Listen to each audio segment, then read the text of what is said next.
Are you goal oriented person, or are you a process oriented person? Do watch the entire video to know more.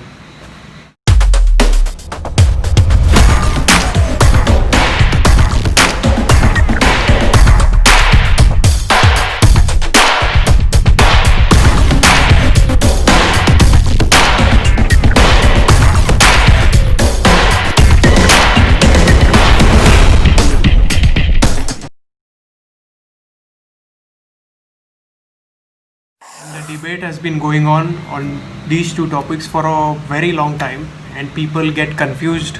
The students get confused what to do, what not to do. For me personally, if anyone would ask me, am I a goal oriented person or am I a process oriented person? If I was asked this question 5 years back, then I would have answered I'm a goal oriented person. At that time I was not that matured. You need to have goals. You set goals. What we call nowadays is goal setting. Wherever you go, your coaches, your mentors, your teachers, they will all tell you that or they will ask you what is your goals, and people who won't know what their goal is, they will be told that you need to work on your goal setting. And then, but don't you think our goals or whatever goals that we have set, it changes? So after you play for the country, then what is your goal? So then your goal changes. Then you want to score, let's say 100 hundreds, or you want to score 200, and then you want to score 300, you want to score 400. For all the bowlers, a bowler will say I want to take 200 wickets, then he'll say now I have taken 200, let me take 300. So it's an ongoing process, and it's a never ending process oriented person always enjoys the game. And don't just be a process oriented person, but enjoy the process. If you are able to enjoy the process, that means you're staying in the present and able to live each and every moment of what you do. Most of the cricketers or those who want to play at the professional level, what they are doing right now is they are very much result oriented, or they are goal oriented players at the moment, which needs to change. We all started playing this game because we fell in love with this game. So you enjoy the process. Don't think about results. If you think about the results or you think about selection, you are going to fail more often than not, because you are not living in the present. Living in the present allows you to focus more on the work at hand, on your hand. Whatever work is there right now, whatever you can do, live in the present. Try and do the best that you can do at the moment. You cannot go out to bat and think about tomorrow or what will happen tomorrow. It is waste of time. Don't do that. So stay in the present, focus. If you're a club cricketer right now, like all of us, wherever, that is the starting point, school cricket and then club cricket. But if you passed out from the school and you are a club cricketer now, so focus on club cricket. That you will set small goals. That in club cricket, I'll make sure I will do this. I'll make sure I'll score runs. I'll make sure I'll take wickets. I'll be the best fielder ever in or club cricket would ever see. Goals will keep changing. Maybe you will not realize what I'm trying to tell you now, because there will be one goal, and when you'll reach that goal, there will be another goal, there will be another goal. So it's a never ending story. So if you would have to ask me, then don't focus on the goal, focus on the process more, and everything else will follow. You will be successful. You will get eventually what you wanted to get. You will get there.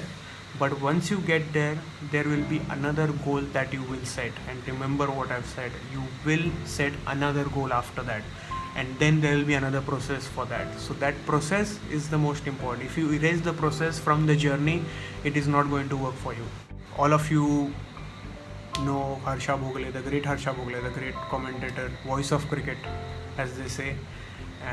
He gives this example in all his lectures. If he goes to a college, if he's asked to speak in front of the students, and he gives this example in front of all the students all the time. It's his favorite example, we can put it that way, and that is Marwan Attapattu. former Sri Lanka captain.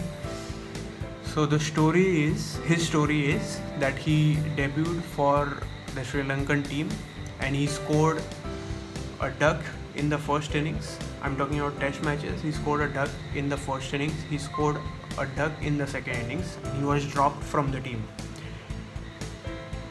Then he was not picked in the team for the next 21 months. So we are talking almost 1.5 years. So he came back.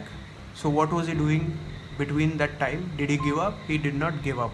Guys, 21 months away from the team, all he was doing was focused, and he became mentally more tougher, and he worked hard on his game, scored tons of runs in domestic cricket, got back in the team. The selectors could not avoid him anymore.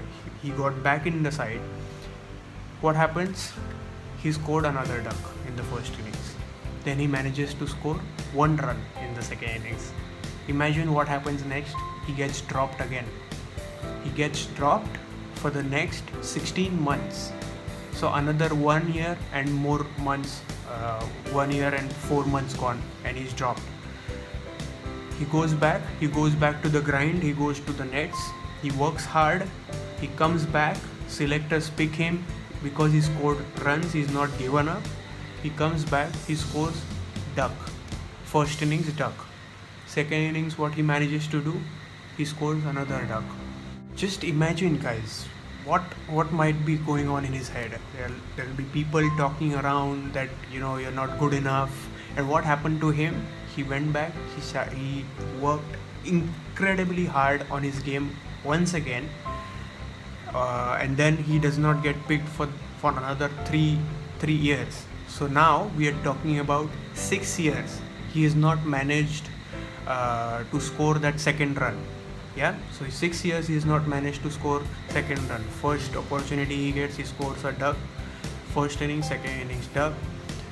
Second opportunity that he gets, he scores a duck in the first innings. He manages to score a single in the second innings, gets out. Comes back after 16 months, scores ducks in both the innings. Then he is ignored for the next 3 years. Selectors tell him that he's not good enough to play international cricket, and he's not picked for 3 years. Then what he does he sit at home and give up? No, he does not. He does the same thing. He works hard, he goes back, he's mentally even tougher than the first, second and third time. And when he comes back after those 6 long years, he manages to score that big score which was needed of him. What happens next is the moral of the story. He goes on to score 16 international hundreds, 16 test hundreds for Sri Lanka, out of which 5 are double hundreds, and then he goes on to captain the Sri Lankan international team for 5 years. So here is an example of a man where the world is against him. Everything is going against him. Whatever he is doing is not working for him. But he sticks around. He does not give up. He does not go back home and tell himself that no, I'm not good enough. Let me try another sport for that matter. He stays in there like as if he's in the middle of his innings. He stays in there and he does not give up. So guys, here is a perfect example that I've given you. I would encourage all of you guys to do one thing, that don't worry about selection. There will be that day which is stored for you and things will happen for you.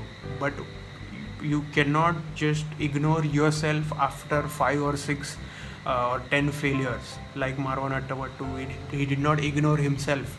He believed himself, he backed his preparation, he became mentally tough.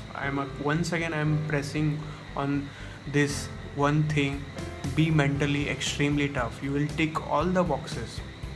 You will be great in your batting, you will be great in your bowling, you will be extremely agile and fit in your fielding. But when it comes to that fourth box, which is mental toughness, you need to be mentally tough when the times are down. Mental toughness will only get you up on your feet and ask you, okay, let me start working hard once again. So guys, I'm I hope you liked this video and got something out of it. Thanks a lot for watching this video, and please subscribe to my channel. I'll make sure I'll keep working hard and bring some great content in front of you which will help young cricketers like you. Thank you very much for watching. Thank you.